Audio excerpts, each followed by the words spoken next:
Thanks for that generous introduction. Appreciate it very much.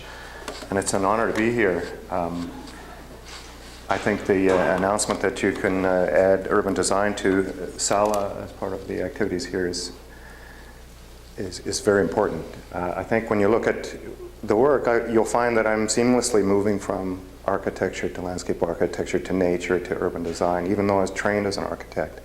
And I think that, in fact, is the challenge moving into the future. The more you look at environmental issues, the more you have to dissolve these barriers and understand mechanical engineering and natural ventilation and soils and all the wonderful things that we find in nature. So I have about an hour and 10 minutes of material. It's organized in this fashion. I'm going to just talk about why we should be looking at low carbon buildings, and then look at some case studies, and then I want to actually talk about wood, because wood is more and more important in my work, and then talk about the 2030 challenge and what we're looking at, how buildings are changing physically in a way in which they haven't changed perhaps for 50 or 60 years. And then, of course, I want to return to regenerative design. Not that I have done it or can do it, but I'm trying to do it. I do work out of San Francisco at the present time, commuting from here. I do have some fantastic new projects underway there, but I've only been there for a short period of time, so there's nothing I can show you. So most of this is work that's authored in Vancouver or Seattle or elsewhere in Canada. The reason for doing this, global warming is here. Even Americans believe it now. This chart shows the projections in the white line, the projections of ice cover, or the actual ice cover and the projections. So the physical changes that are happening are always exceeding our expectations and our most dismal projections. This chart shows the same thing, that every time the IPCC re-examines and reissues an estimate, our actual performance is off the scale above their projections, and so it continues going forward.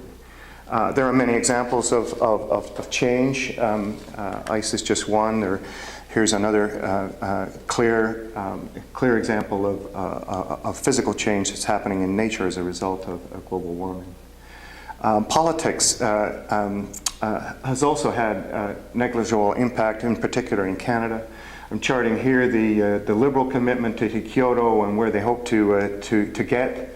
And where they actually got at the end of their tenure. Similarly, I'm charting the Conservatives' government's goal and where they are actually today as compared to their expectation. The reason for this decline, of course, is the movement of manufacturing out of the country, as well as the recession, the movement to China, which is where global warming is being generated at the moment. And again, you can see a similar chart coming out of the US, where carbon emissions have flatlined or are shrinking indeed. And you will see further shrinking as the automotive sector is improving its efficiency dramatically. But we're just exporting these issues to China, and the problem is serious. For the environment to stabilize, we need to be about 350 parts per million.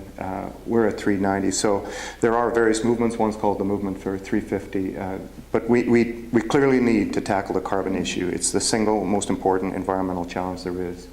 Compounding that is this chart here, showing how humans are moving to more urbanized situations every day. The reduction in the rural population, the increase in the urban population compounds the carbon problem, because buildings are so much of the contribution to CO2. Indeed, they are quite significantly the largest source of CO2 emissions, whether it's the operation of the buildings or the construction or the transportation involved in them. And it's those areas that interest me. What you'll see is we really know how to fix this. We just need to tell others about it, and we need to start doing it en masse. So one of the things that I do a lot of is speak to groups of students and others. And I understand the students have a deadline on Saturday, so there's not many students in the audience, and so perhaps I'll be able to reach them some other time, maybe next year. This chart shows what we've been doing as environmental architects for the last 10, 15 years, we've been doing less harm to the environment. The movement from LEED certified to silver to platinum and so on is about doing less harm. Where we're at right now in terms of impact is trying to get to zero, where I suppose if everybody had zero impact, if all buildings and all human habitation had zero impact on the environment and carbon in particular, it would be a truly sustainable world from that point of view. Towards the end of the presentation, I'll talk about regenerative design, which looks at in storing environmental conditions and improving nature as a result of our impacts as designers and occupiers and users of buildings. Again, anticipating more students in the audience than I see, I thought I'd put these two definitions up so that we're talking about the same thing.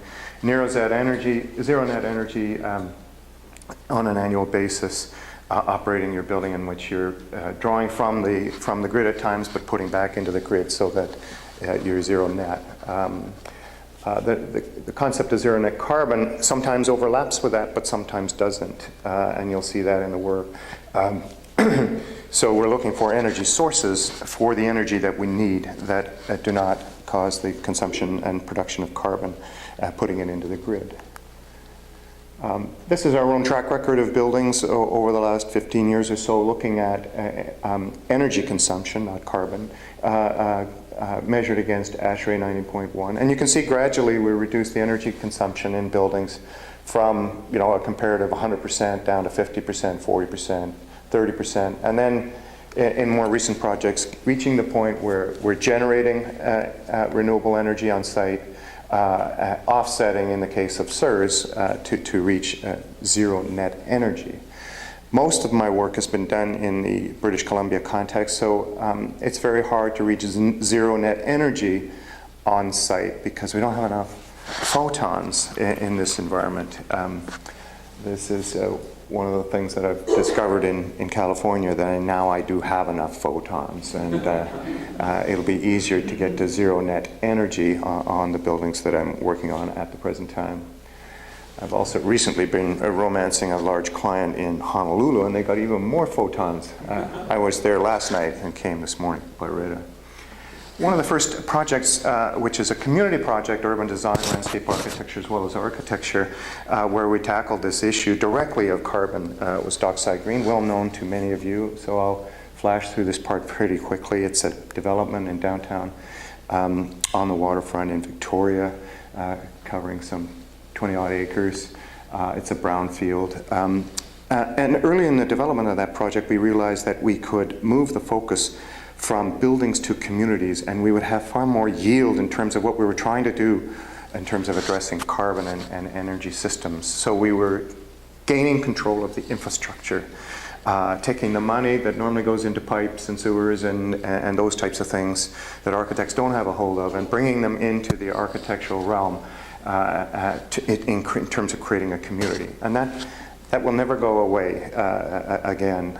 I will never do a project where we don't have control of the infrastructure. And certainly this is a fairly simple project, as you'll see, but now I will close out with a project where there's a fair bit of complexity for this type of thing. And you'll notice the difference between the vision for this project, which was initially designed in 2004, 2005, to the work we're doing this year. And you'll note the evolution in the systems approach, the whole systems approach to the support for the buildings. It is indeed a community of 26 buildings featuring housing and workplaces and a small retail area, seniors housing, an office building, a hotel, a stream, an artificial stream, which recreates a natural landscape for purposes that you'll see, as well as some condos. About 9 or 10 of the buildings have been built so far, and the systems are in place. There's been some hiatus in Victoria over the last few years as the market has evaporated, but a number of them have been finished. It's about 1.3 million square feet. The first buildings completed on site were Dockside Synergy buildings. They're condos. And I won't dwell on the details of these buildings. They have lots of things about their fabric that's inventive in terms of energy reduction. But I'll point out that the the energy consumption targets, modeled and actual, are for being developer projects in the mid-90s, we're quite aggressive. We're well below that now in kind of state-of-the-art buildings we're doing. We would be in the high 60s or low 70 kilowatt hours per square meter per year for similar buildings. But these were breakthrough buildings at the time. And the claim is, of course, that they're net zero, and I'll explain that in a minute or two. There is a central greenway. The greenway is about polishing and cleaning water, as well as adding landscape, life, and vitality, and bringing that biodiversity to the project. It's part of the systems that deal with rainwater. Here's a rainwater gutter, if you will, feeding into the landscape. The landscape is developed as part of the cleaning system for the gray water that's there, and now is quite mature in more recent photographs and has an incredible biodiversity into it, and it's certainly the star of the site. So even even as long as 10 or 15 years ago, we were understanding how landscape architecture and the systems that drive infrastructure and architecture needed to mesh with one another to be effective and to reach the environmental goals we were looking for. There is a wastewater treatment plant as part of the project. Victoria doesn't have one, so we felt it was necessary for us to devise one. It's this little building here. And it does catch all the gray water or black water and treat it and pump that black water up the water feature where it becomes gray water and is treated using natural systems. The demonstration plant has been visited by literally thousands of people because it's of its small scale, and now there are many projects. I think there are 16 similar projects underway in British Columbia alone, but this was the first one. And obviously the publicity associated with this project is well developed. Here's the systems diagram showing the water systems, wastewater for treatment, and then storage, and then into the streams and out to the ocean, as well as into usable areas inside the buildings. There's also a biomass plant, and it produces the district energy. It was originally designed to take untreated scrap wood. That's not possible anymore because of the nails and other things that are in waste wood. So we now have a pellet form of wood coming into the gasifier, and it is operational, and it is providing the energy necessary for the district loop. So what's actually going on here is that the biomass heat is offsetting a significant amount of the energy requirements in the operations of these buildings. 90 kilowatt hours per square meter, about half of that is the heat energy. The rest is electricity. And by offsetting, by sending some of our excess heat to an adjacent Delta hotel, we can offset the fossil consumption in that heating of that building, and therefore the remaining carbon associated with the electrical consumption in British Columbia. Electricity in British Columbia is very low carbon, as it's 90% hydroelectricity. So we reached this plateau of carbon neutrality in the project, as well as low energy. But it opened a lot of paths. It also introduced us to a number of other issues, which you'll see in the latter project, which is the airport project in Edmonton, about social sustainability and how you also have to look at so many other aspects of how people live together and how they move to and from places and the habits they form as part of a truly environmental approach to architecture. The next building that I'll talk about is Surzan. It's just down the street, and it's very accessible and very well publicized. But there are a couple of things that I'd like to highlight. First of all, the list, of course, of absolutes.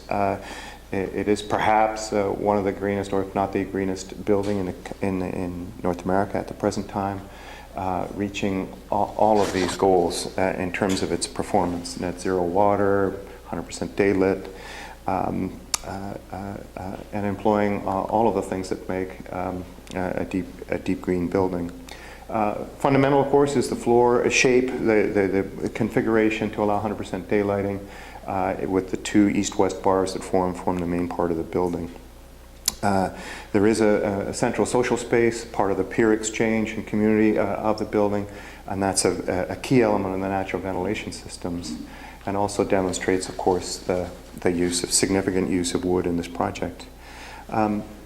This is quickly running through the various systems that are in the building, daylight harvesting systems, solar energy systems, both hot water and BIPVs in the building, natural ventilation system capturing waste heat as well as obviating the need for fans.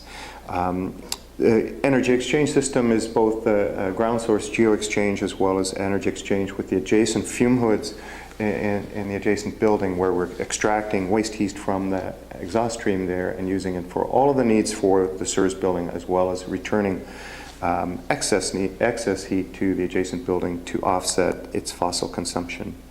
The water systems are all there, including black water treatment, reuse of rainwater for irrigation and in the toilets.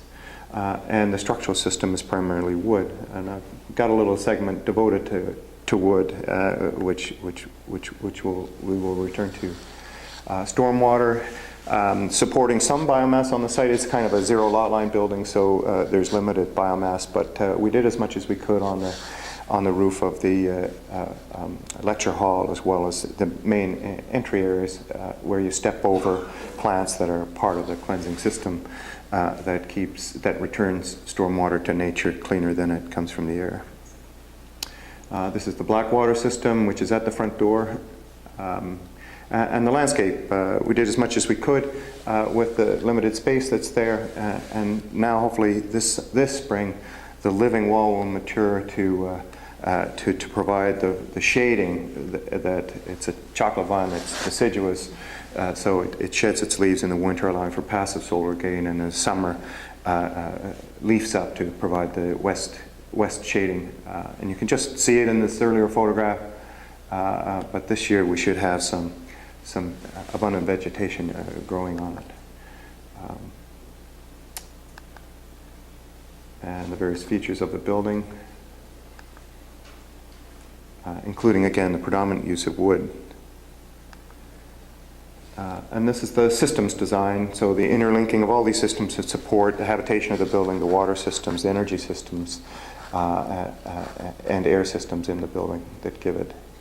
Our early projections were that there were about 600 tons of carbon sequestered in the building, and about 525 tons in other parts of the building, leading us to a net positive 75 tons. We've since recalibrated the building, and I have more accurate information.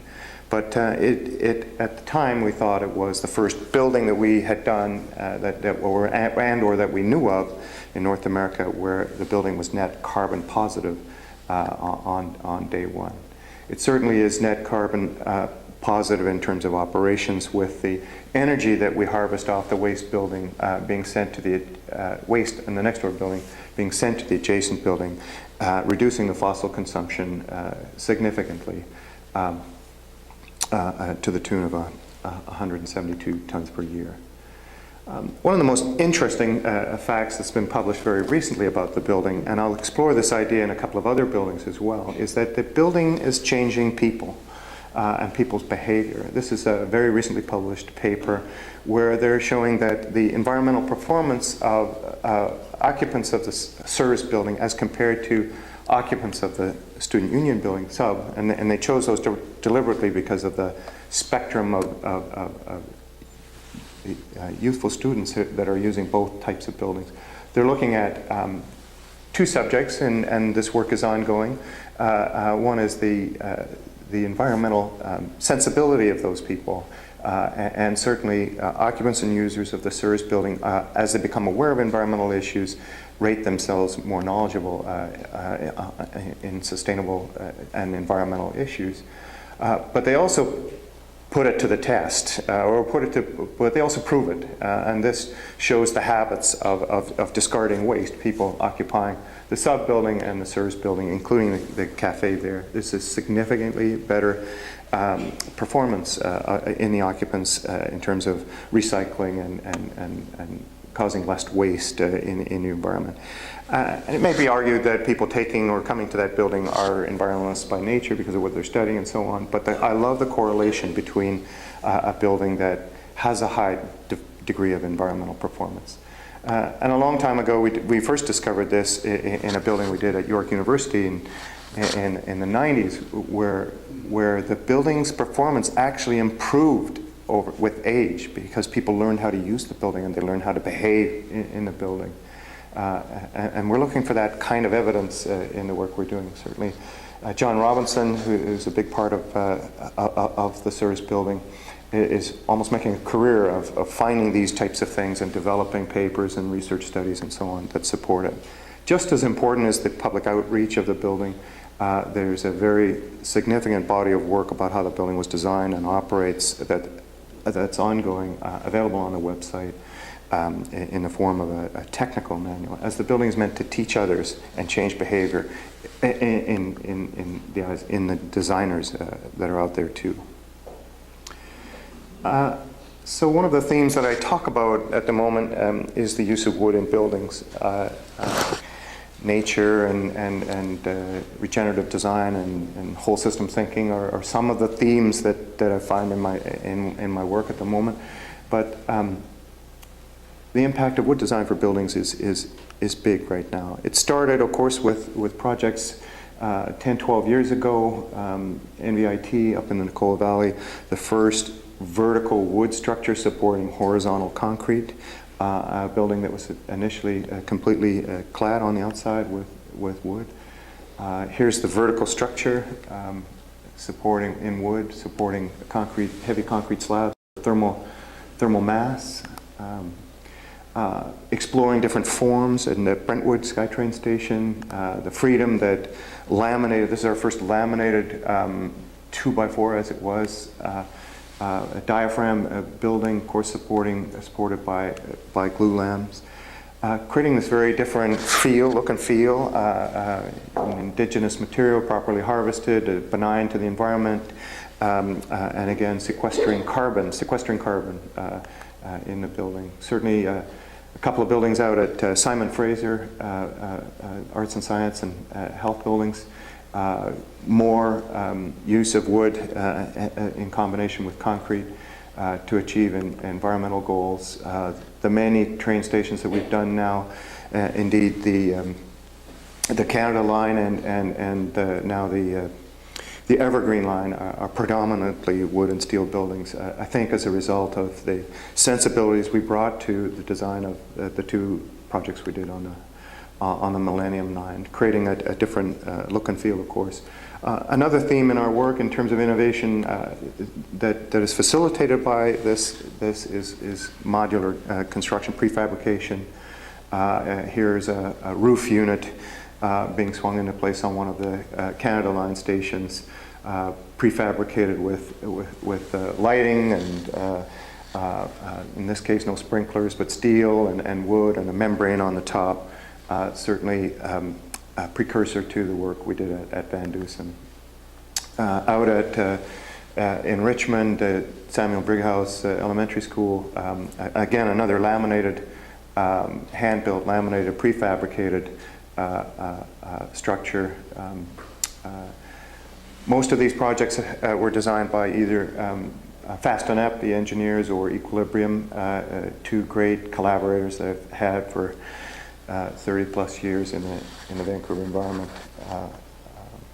And one that didn't work on, this is a very recently completed large project in Seattle called the Husky Union building that I designed with our Seattle office, where significant components of the structure of the building are done in combination with steel castings and wooden fabrications.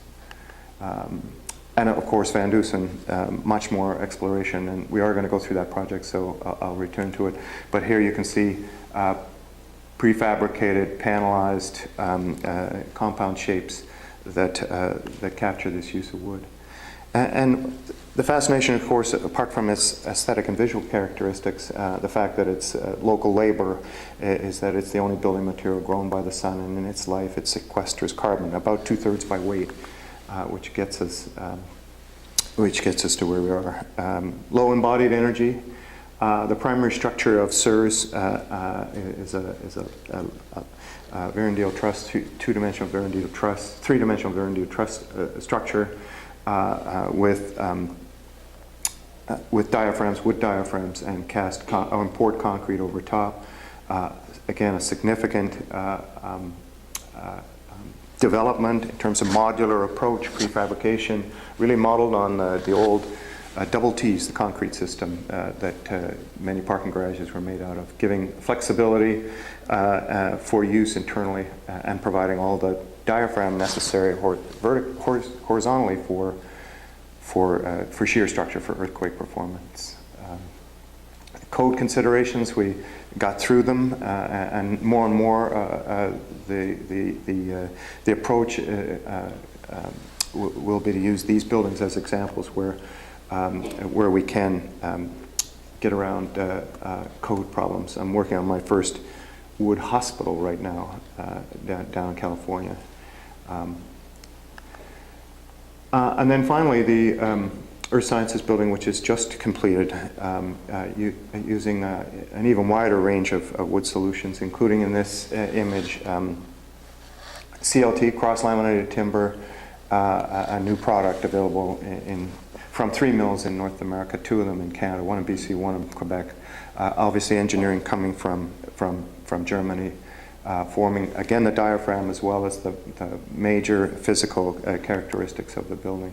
The building is not all wood. We were not able to convince the client. They had some sensitive laboratory equipment, and they wanted that housed in a concrete structure that they felt would have less vibration. In fact, the wood structure on the north wing is outperforming the concrete structure in terms of vibration.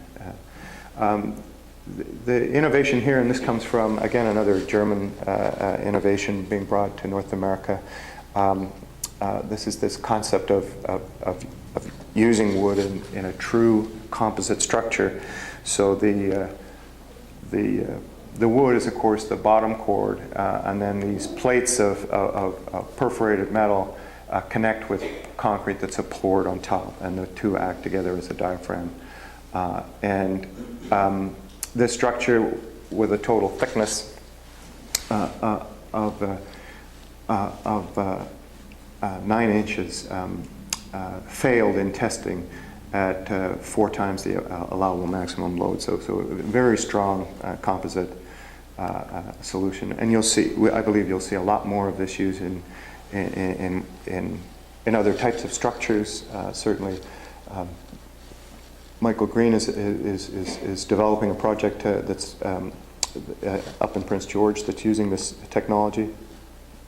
There are beautiful bracing elements. There are internal environmental attributes to this work, and of course, there's a very wonderful stair that plays on the strength of a piece of equipment that joins the platforms in a very hidden fashion in here, but really allows us to exhibit architectural and structural prowess with the building designed in wood.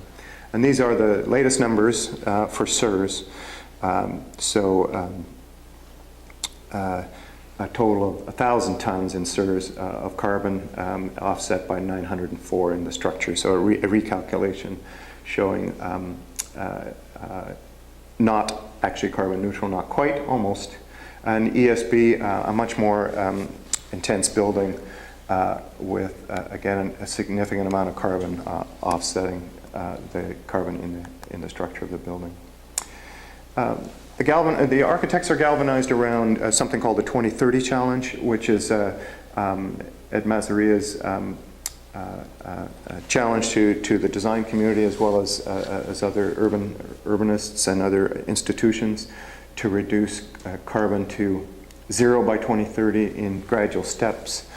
60%. We're working with 70% now as our design target, and on to carbon neutral in 2030. And believe it or not, all architects in North America, through their professional organizations, have agreed to do this. The AIA and the RIIC both passed agreements that their members would follow the 2030 challenge. And I know this is difficult to do, but we are moving there. The AIA publishes annually buildings compliance, but Perkins+Will, like other firms who report to that, find it challenging to do that. And our compliance in our own work it was around 30%, 36% the first year we reported last year, and it dropped a bit. Will drop this year because of less successful work. So we're in around 25 or 30% compliance. All the things that Perkins+Will designs, 1,500 people in 28 offices, about 30% of the 70% goal for completion 2015. Still, on the other hand, that's a lot of work, and that is some success. And again, measured against the 54% of CO2 emissions that come from carbon. So we do measure ourselves. These are offices looking at water reduction, energy reduction. We set targets and reduce them. And here's the carbon. So this is the GHG emissions per employee from the occupancy and operation of the offices, as well as the travel. And we are starting to nose down. So this is operations, not design. But we're looking at both. Mainstream buildings are different. I speak to larger audiences. Buildings that are seeking to meet the 2030 challenge are markedly different. They have shading structures. They have different systems in them. This happens to be a new office for Atlanta, which is our head office, which is just at the 2030 goal. This is a lab that we've just completed in Oklahoma. Notice the windmills that are part of the design. This is a science lab. We just responded to an RFP from CTAC to develop a carbon neutral plan for the airport by 2030. So these are large institutions now that are saying that they too want to get there, and they're looking to architects and engineers to look at all of their facilities and all of their operations and get them there. This is a federally funded project to be a demonstration of how an airport can reach carbon neutrality. There are large buildings by other architects being constructed in the US that also reach carbon neutrality. This happens to be the NREL lab in Colorado, and this is from a website. These are all of the things that they're doing to reach high performance in the building and carbon neutrality. There they have, it's Colorado, so they have lots of solar radiation, so they offset with lots of renewables on the buildings, and they had a larger budget than most architects do. But you see, these are the things that show up in CERS. These are things that show up in the various buildings that we're working on. This is a fascinating new project by Miller Hall, who, by the way, are two Vancouver boys,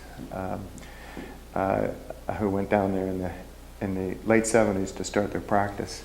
And this for the Bullet Foundation, again, meeting the Living Building Challenge and being carbon neutral. Very large PV array forming the hood of the building. A wood structure, again, similar to CERS, using vertical Verandale trusses to stiffen the building. It's a zero lot line building and very close to reaching carbon neutrality. This is another building by Sarah Architects and GBD in Portland, which may not get built. But again, I'm showing you architecture that responds to these things, and you're noticing how different it is. Both in the fabric and the shaping, as well as the operations of the building. And to me, that's very exciting. I said earlier on that I think buildings are really changing now. I think as these challenges are met by architects, that the solution is different. It doesn't look like a four-sided, all-glass downtown tower that is ubiquitous since the 60s and 70s in almost every downtown in every part of the world. These are different, and that's exciting to me.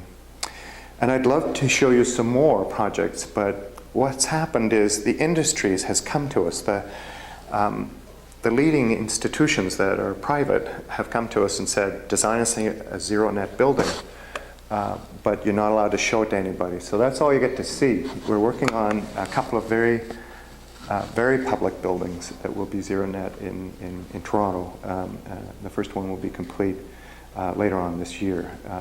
But the market has changed. They want the leading institutions want us to do this. So for me, again, that's very exciting.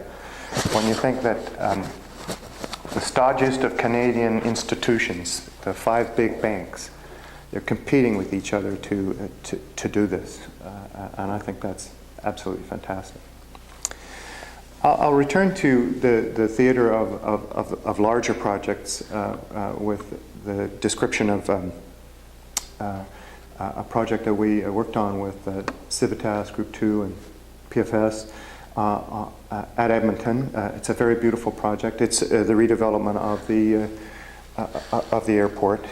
It's recently been named Blatchford after an early aviation pioneer, so I'm not quite used to using that word yet. But you can see, here's the CBD, here's Blatchford, and it's the redevelopment of that site for a community for 30,000. By the way, that's West Edmonton Mall, giving you the kind of scale of what's going on there. And it featured on 4 big ideas. And again, returning to this theme of nature and landscape architecture and urban design and whole systems design as well as architecture, all fitting together to create these zero carbon communities of the future. So the 4 big ideas were connecting to communities. This was about urban infrastructure and so relationships with adjacent neighbors and a social aspect to it. I mentioned that the social issues around dockside led us to this strong belief that environmental communities have to address social issues as part of the get-go.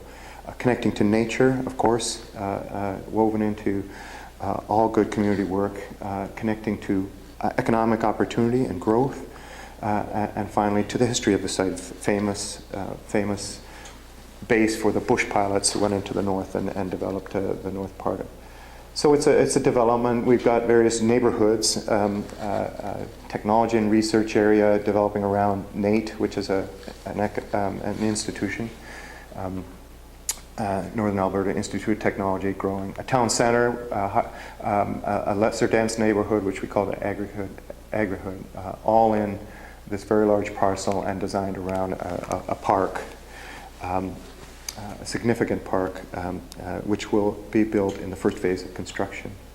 The park district is designed around this water body, which has functional purposes, as well as kind of softer, meandering, naturalized landscape, and then using one of the runways as a base for all the community facilities, which we call the Northern Lights Way. Interfacing between community and nature as a place where the public gather to enjoy the place. Technology and research district around NATE, as well as transit stops, which are part of the infrastructure that's been designed.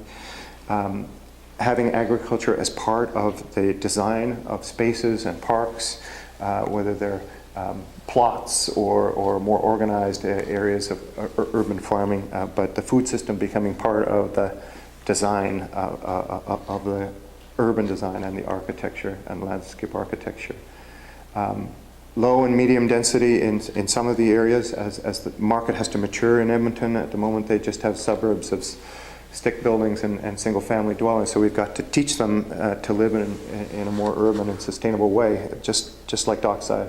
And so we'll actually begin with these lower density areas and then hopefully move into the higher density areas as the market matures and people see that downtown urban living and sustainable communities is an attractive alternative to what they do. And the town center, developed area of 10 to 14 story buildings along a main street, the shopping street connecting to an existing mall, and to the heart of the project, where there'll be office and retail uses as part of the project. Higher density in that area as is appropriate. The carbon footprint takes the existing 24 tons of CO2 per person of the Edmontonians. Remember, they're mostly coal-fired up there for energy. So in looking at a carbon neutral project, we've got to move them from there to a much more aggressive number. And we're looking at 4 tons because, of course, we don't control all the transportation that's there. We only control the buildings and the energy use. So looking at very aggressive levels. So this will be a community of 30,000 in the center of Edmonton with a carbon footprint of a tiny fraction of the typical Edmontonian. And it's through the design of all these things that we get there. So here's their EPCOR's carbon plant, and here's what we're hoping to do. Carbon neutral, zero carbon for the electricity, 0 for the heating, and then transportation. Obviously, people in Edmonton are not all going to use the transit we provide, so they'll be using their vehicles, and there will be carbon associated with that. These are the diagrams we now use to explain the whole systems. This was actually the diagram we started with as part of the competition. And think back to that very simple diagram at Dockside and where we are now. So this is biomass being consumed and fabricated into electricity, as well as heating energy. Deep underground geothermal, true geothermal drilling deep to get superheat and run through turbines to produce all the electricity that we need for our buildings, as well as surplus electricity that'll move off-site and offset others, and then the heating for all of the buildings and the things that are there. Capturing sewage waste and using that as part of the energy systems, and then all of the integration of the water systems, which you come to expect. And then we're showing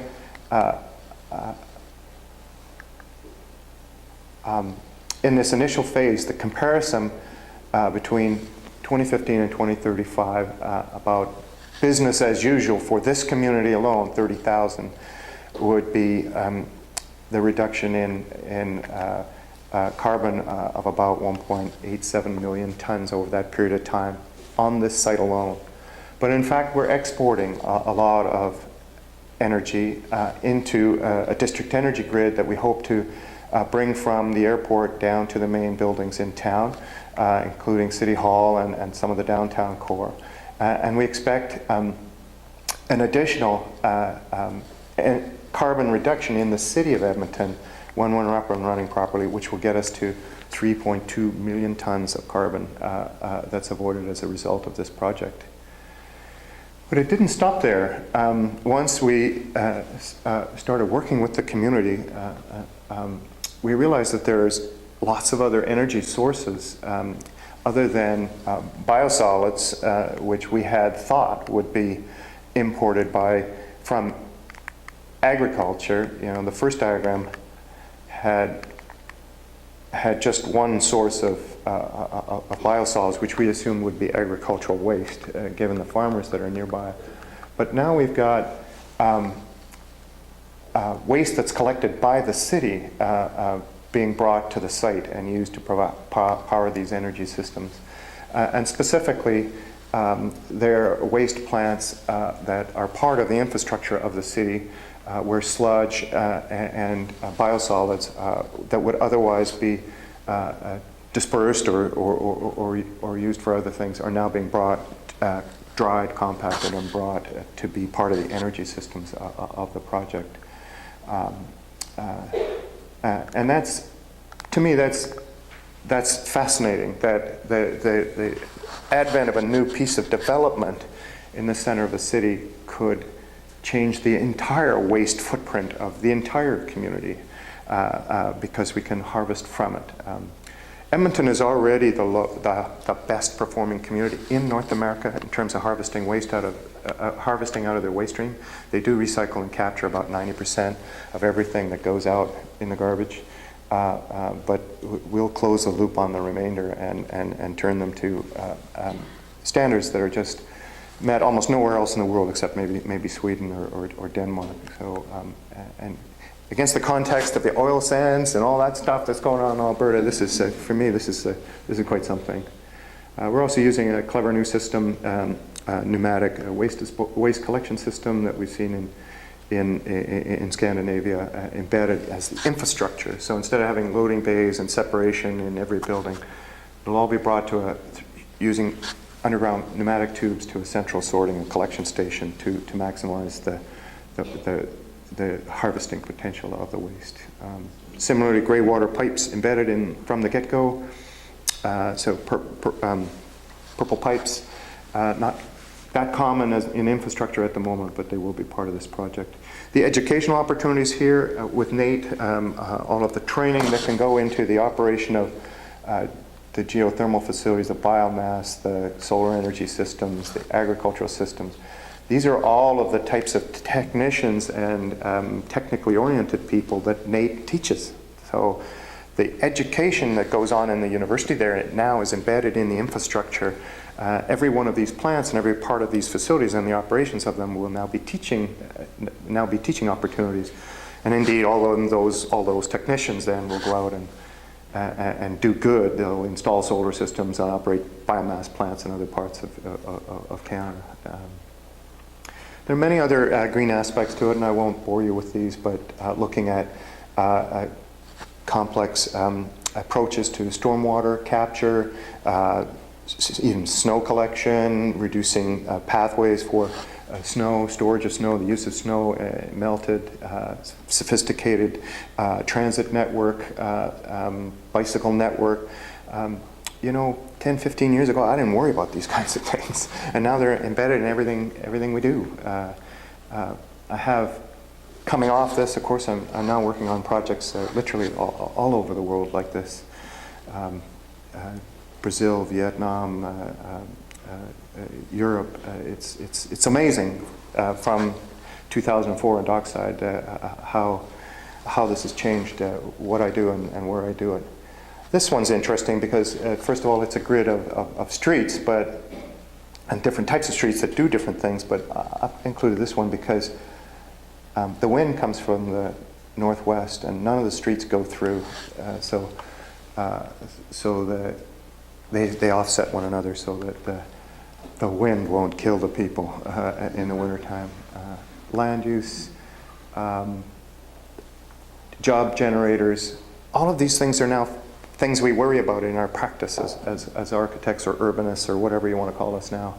The economic and social health of a community has to be included as part of an environmentalist's approach to designing buildings and communities, looking at affordability, student housing, seniors housing.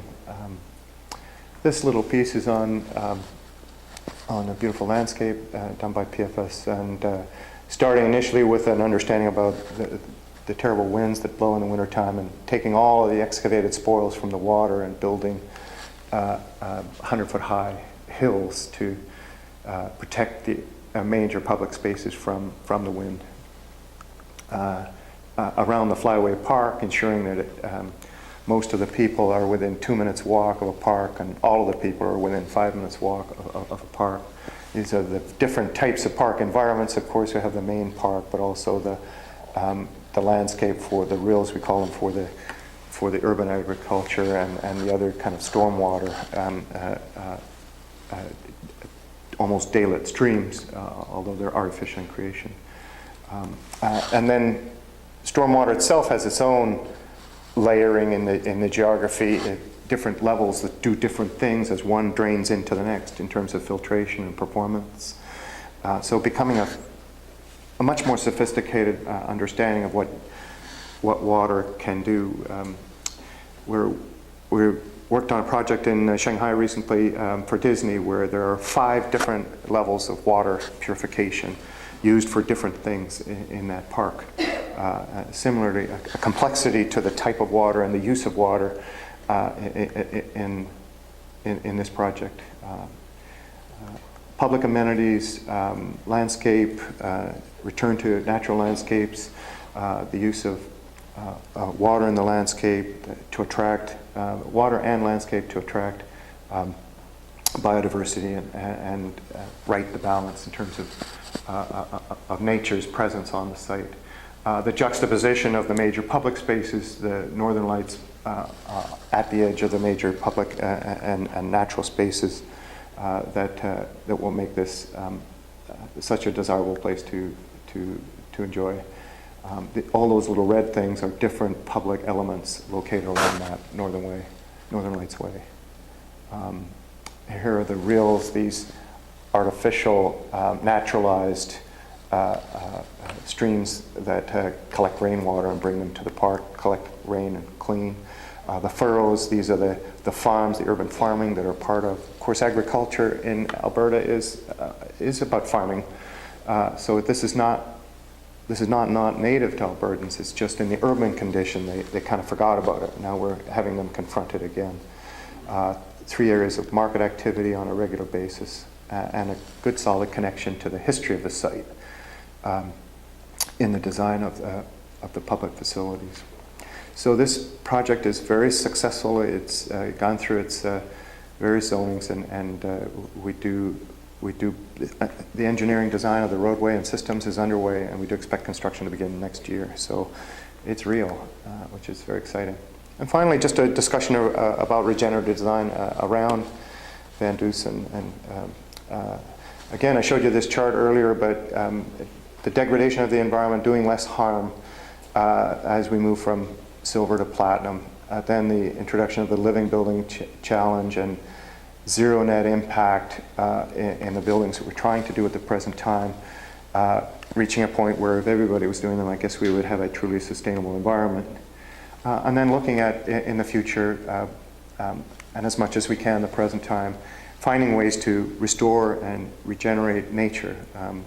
And I'm sure that you saw in that Blanchford project that the complexity of the overlapping with nature really does restore nature in that part of the community in a way in which it didn't exist before. So it is regenerative already.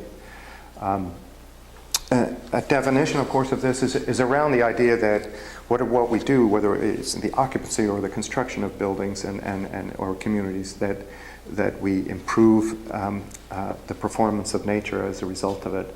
And certainly we've worked with Ray Cole on a definition and a tool to explore regenerative design that we need to return to, Ray, and put more energy into. I think we're both so busy with things now we haven't finished this work, but looking at how whole systems thinking applies not just to sewer and water and so on, but how all aspects of nature can be thought of as part of the cycles in our buildings and our communities. The first building where I did taste this was a project called the Living with Lake Center in Sudbury. It's built now. It's a lab for ecologists working on the water health in the Sudbury Basin, where acid rain and the emissions from the Sudbury mill have tainted the land and the water to a huge degree. Working with the ecologists, they taught me a lot of things. In particular, John Gunn, who's the lead of the organization here, explaining how after the trees all died because of the stack, all the soil washed away. That's how deep the soil used to be. And the barren landscape you see today is entirely the creation of man. And all of the soil contaminated with heavy metals washed off these hard granite slopes into the lakes, and the lakes are poisoned. And as an ecologist, his job is to fix them.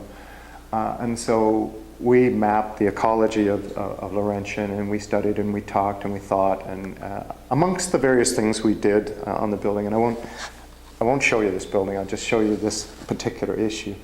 We introduced different things that in the building that were a response to what he taught me about ecological system. So the roofs are connected to the ground, and they have blueberries so that the critters can feed on the roofs. Blueberries grow in acidic soils and in acidic environments and flourish in them. So this way of enhancing nature despite the conditions that are there. And the lower courses of the building have limestone, and the rain washes over the limestone, and in fact does correct the pH. So this is new data, Ray. You haven't seen this before. Here we have rainwater, quite acidic, landing on the buildings that are there. pH of 7 is neutral.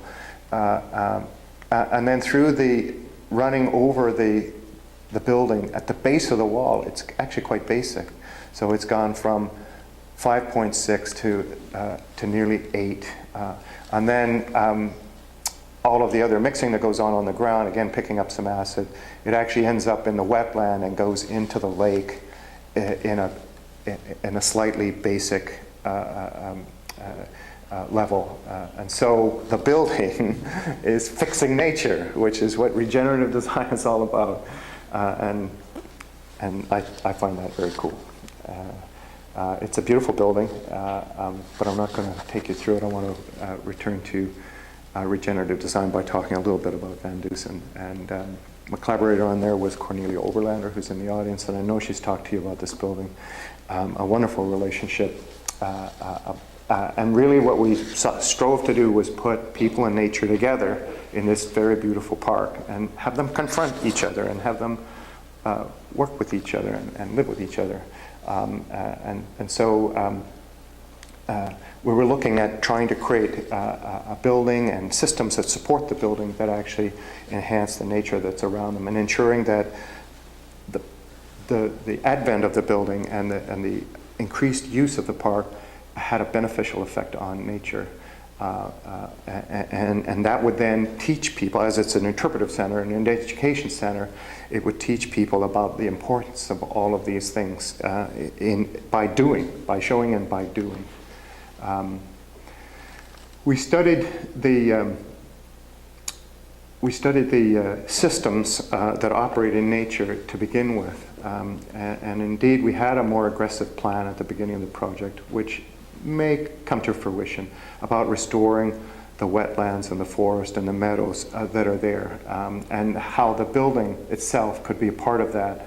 So the grasses and meadows that are associated with the development we had control of could influence the patterns of behavior and the mowing of the other lawns and the restoring the meadowlands and bringing back ecological biodiversity and species in the design of the landscape architecture as well as the building. Similarly, we had an approach to the water systems where we would capture rainwater here and in other places, pump them to a reservoir, and then wean the existing water systems off the potable water that's there.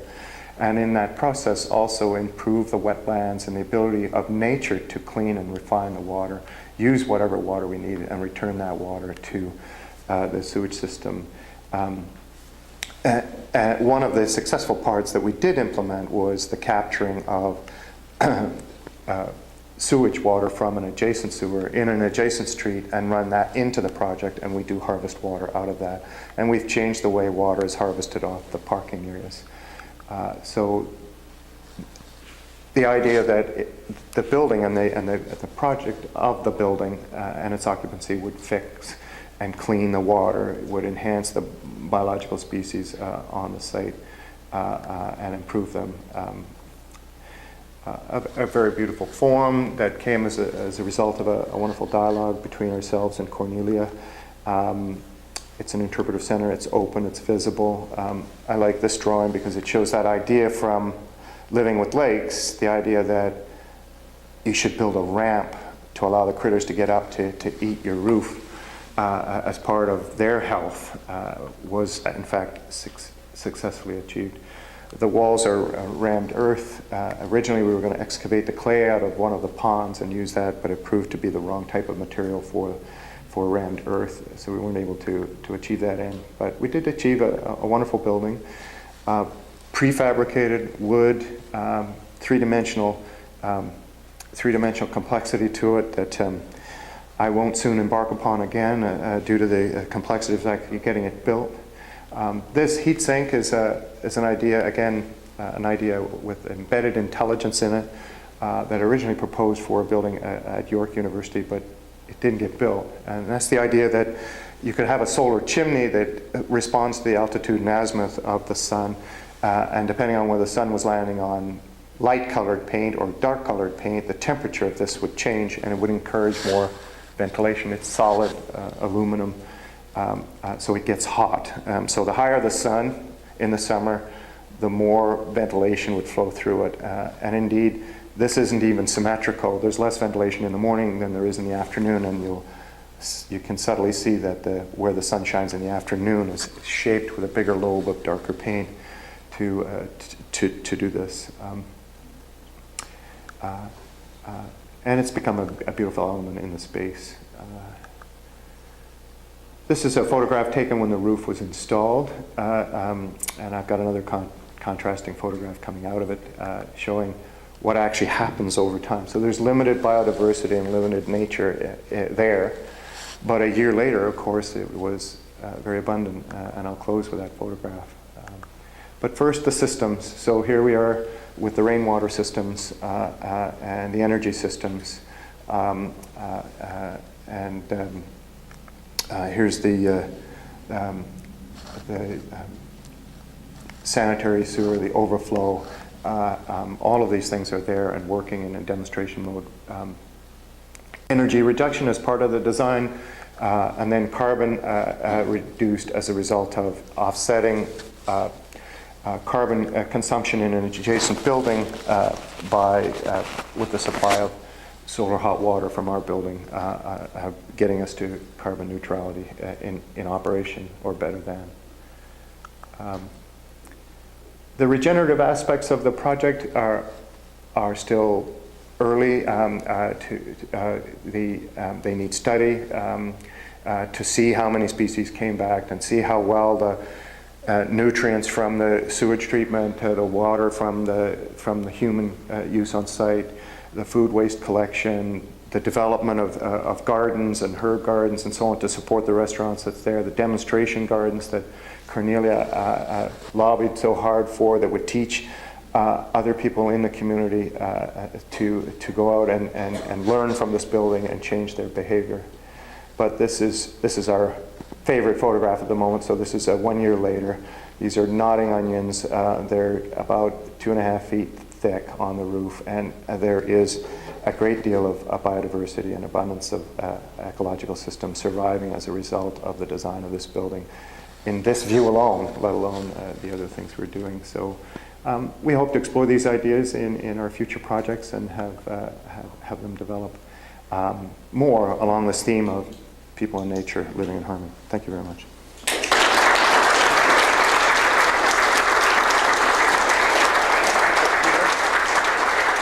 Questions?